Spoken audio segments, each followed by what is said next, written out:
This is all because of that fox. As long as she's here, we will most definitely never have peace. Whining in pain. Ouch! It's so hot! The heat is really intense and causing discomfort. I can't believe how much it burns. She absolutely deserves that. I truly, honestly, really should have never left you alone. I promise you sincerely that I will never, ever leave you again. The origin of the river and its fascinating history. Once upon a time, there was an old lady living alone. One day, on a warm and bright sunny afternoon, she adopted a young and playful calf named Daisy. Because of her meticulous care and love, over time, the calf grew up nicely into a big, strong, and healthy cow. One day, the hunters, who were known for their skills, the royal cook for the king, arrived to buy the cow from the old lady. Chert, are you completely sure this is the old lady's house by any chance? Yes, sir. As far as I am aware, she has no relatives or family and had been living in this hut for as long as anyone can remember since birth. Almost certainly all the villagers here know her. Fine, just don't get me lost, like last time. But sir, I heard that the old lady really does indeed love her cow. I don't know if she will agree to sell it to us. She doesn't want to sell it, she has to. The old lady suddenly returned home and saw the two strange men in front of her hut. She approached them and asked, "Who exactly are you and what precisely are you here for specifically?" Oh, me? I am the royal hunter for the king's meals. We are indeed here to buy your cow. I must apologize, sir, but unfortunately this cow is not available for purchase. Tell me how much you want, please. I have more than enough money to give you. No matter how much money you give me, I will not give this cow to you. They were unhappy that the old lady refused. So the hunters, without delay, went to the palace to inform the king about the situation. Your Majesty, indeed, there is quite an old lady with a very plump cow. Only you indeed deserve to consume the beef. Unfortunately, the old lady who lived nearby refused to sell the cow. I have no more solutions, absolutely, Your Majesty. No problem. I will send a couple of additional guards with you. Do whatever it takes to get that cow from the old lady. Yes, Your Majesty. The king ordered the guards to go with the hunter and asked for the cow from the old lady. Oh, dear lady, are you really home? It's you again! I have already said that I will not sell this cow. Why exactly are you here again, perhaps? The king has set out a royal order for us to kill that cow and make it into a meal for him. If you still refuse, it means you are disobeying the royal order. If it's like this, I don't dare to disobey the royal order. Fine, you can take it, if you really want to, I suppose. As soon as they approached the cow, it rammed into them with its horns. The men were absolutely terrified and utterly quickly retreated, running in sheer panic. Oh, my dear lady, please stop it, I beg you. I am really so exhausted. The old lady comforted the cow, and it allowed itself to be taken.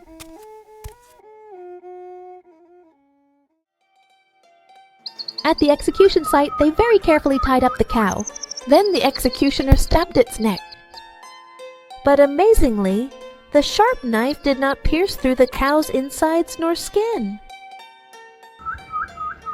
Oh my goodness, damn it. Why on earth is it seriously not cutting? This cow has thicker skin than you. Laugh. Bring the old lady right over here now, please. Yes, sir. When the old lady unexpectedly arrived, the woodsman suddenly threatened her. If you don't want to be punished, you must do what it takes for this cow to let us kill it. The elderly woman, looking somber, approached the cow slowly. Her heart was heavy, and as she reached the animal, tears welled. She gently whispered to it softly, and quickly left her beloved cow. After the owner unexpectedly left, the cow was mysteriously killed. On the following morning, the king gave a royal command to have the cow's oil sent to the old lady. Lady, the king ordered me to bring this cow oil to you. That's okay, you can just leave it right there.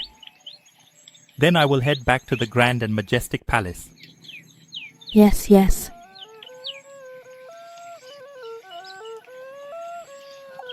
The old lady brought the basket into her house and did not have the heart to use it to cook. She truly and deeply loved and felt pity for her cow, crying, "Oh, why are the deities so cruel, so unforgiving, and so merciless to a poor old woman like me? And why must they be so relentless in their judgment?"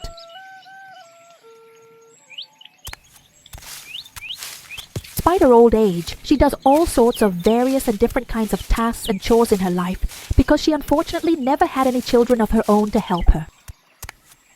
But ever since her cow died, every time she went out, her house would be well kept when she returned. How strange! It is indeed a mystery, I wonder. Who could be so incredibly kind and thoughtful to clean my entire house for me? One morning she pretended to leave the house and hid in the trees nearby to see what would happen.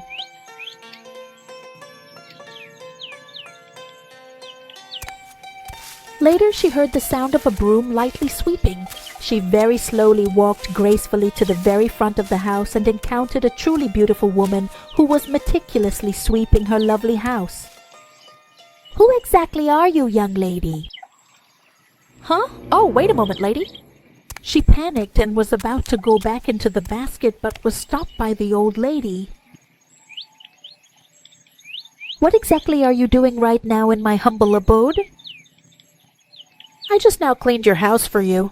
Please kindly let me go back into my basket." "No, I definitely won't let you. Stay here with me just for a little bit longer, first." She rushed to the basket and saw that it was empty.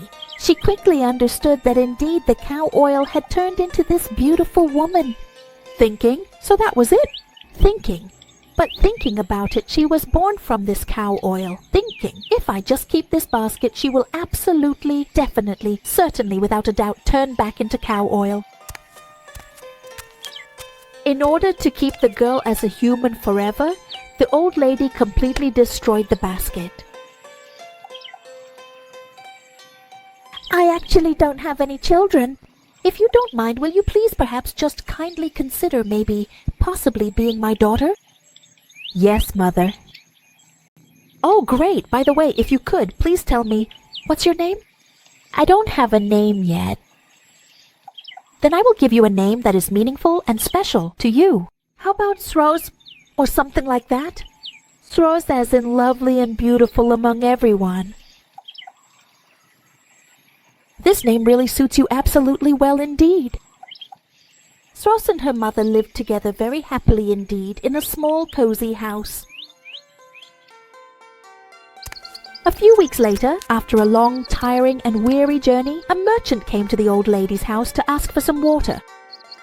Hut's owner, may I please kindly have a bowl of water if possible? "Yes, brother. Please wait just a moment, please. I will bring you water." The old lady wasn't home indeed, so Sroz brought the water to the merchant. Seeing Sroz's breathtaking beauty, the merchant was so excited. He couldn't swallow the water. A bit more of coughing. More coughing. "Are you okay, brother?" I'm fine. Without wasting time, the merchant quickly and efficiently informed the king about this beautiful lady who was the adopted child of the old lady. Are you really speaking the truth? It's true, Majesty. I have never seen any women as truly, absolutely, incredibly beautiful as her. No women in the kingdom can truly compare to her truly unmatched beauty and grace in all the lands. Great. If what you said was absolutely and completely true, and without any doubt whatsoever, I will reward you greatly indeed. Guards, bring the old lady and her daughter here. Yes, Your Majesty. The king immediately ordered the guards to bring her in. Sroz showed up with her mother and her father to the palace for the king to see. Lady, your daughter is very beautiful. I truly and deeply wish to make her my dearly beloved consort. What do you think? I won't turn down your orders at this moment, but you have to accept 2 conditions, Your Majesty. First, please don't let her go outside in the sun. Second, please don't let her near any heat. Otherwise, she would melt like oil. I agree to these 2 conditions. With no time wasted, the king married Sros and made her his consort. Not long after, Sros became the favorite queen, which caused envy in the previous queens. How infuriating. Ever since that woman became a consort, it seems the king doesn't bother with us anymore. He left us alone and never came to visit us. That's right. This is all because of that fox. As long as she's absolutely here, we will never have peace. Then what exactly should we do, perhaps? We have to get rid of her and melt her off this world? One day, on a bright sunny day, the king visited the forest with the guards. The former queen, who waited for a long time for this moment, successfully persuaded the other consorts, who were jealous of Sros, and convinced them to act against her, by saying that indeed they must get rid of her in that instance. All of the other consorts agreed and went together to try and harass Sros by making her roast sesame seeds. Shrine sisters, please spare me. I am afraid now. You're really acting like I'm seriously going to kill you or something like that. You know what I mean. So, just because the king favors you makes you think you can go against me? I honestly didn't mean it like that. Then hurry up and do it. Stop babbling around. Sros was terrified.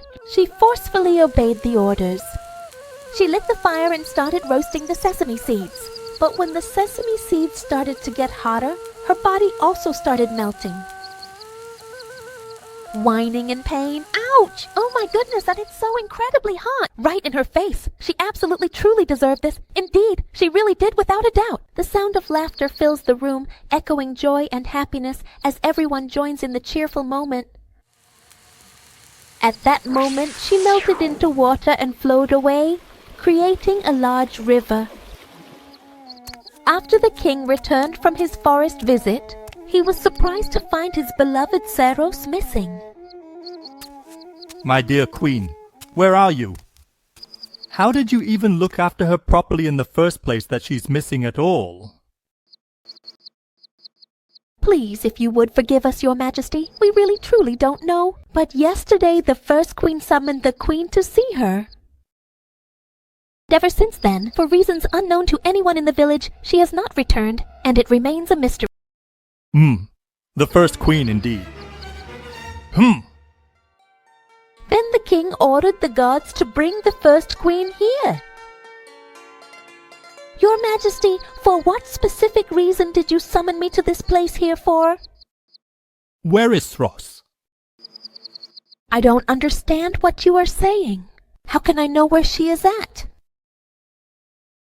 Don't act like you don't know at all. You were the one who summoned my queen to meet you. My queen is certainly now missing.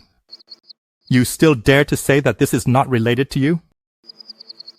I just really, only wanted her to simply cook. But she very slowly and gently melted gradually into the river that you saw, nearby in the vicinity.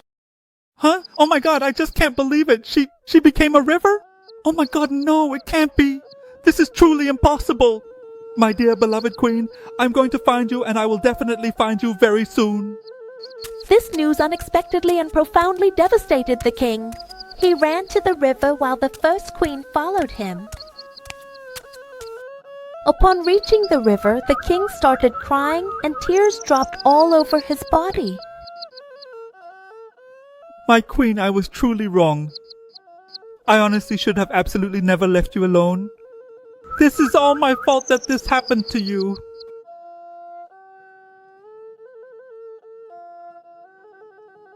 I will never leave you again, my beloved queen, and I promise to stay by your side forever. At that moment, the king turned into a rhinoceros and jumped into the river. In order to be able to live happily and peacefully with his beloved's rose, Your Majesty, what is so wrong with me? Why can't you just see me in your eyes? Even if she became like that, you still chose to be with her rather than with me? Oh, why? Crying, sobbing, gasping, sighing deeply with despair. The first queen was so in love with the king. She jumped into the river following the king,